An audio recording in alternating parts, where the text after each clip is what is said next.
มาตัดหนอดว้ายพี่น้องตัดหนอดว้ายไปออมใส่สั่ง ออมใส่ ออมใส่มะขาม ออมใส่ ออม อ ใส่ อมใส่วังคารามสั่งใส่ออมใส่นางหมูพี่น้อง โดยแช่เลือด แสะทำกันเนาะ โดย สวยหนอดว้ายอีกยัง หยดใบ ฮะ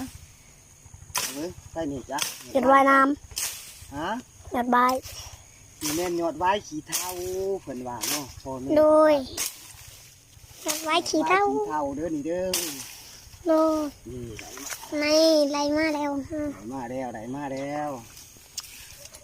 โอ้ มาเดี๋ยวก็ต้องโซะก่อนเนาะโซะน้ำมันออกพี่เนาะโซะน้ำไว้ออกนะ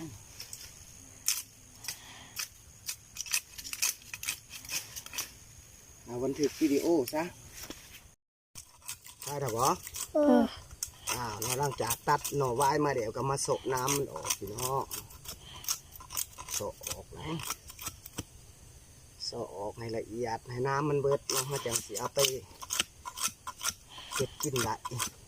เออ ถึงสิไปเห็ดออมเห็ดอาหารการกินได้เอาบันทึกซะ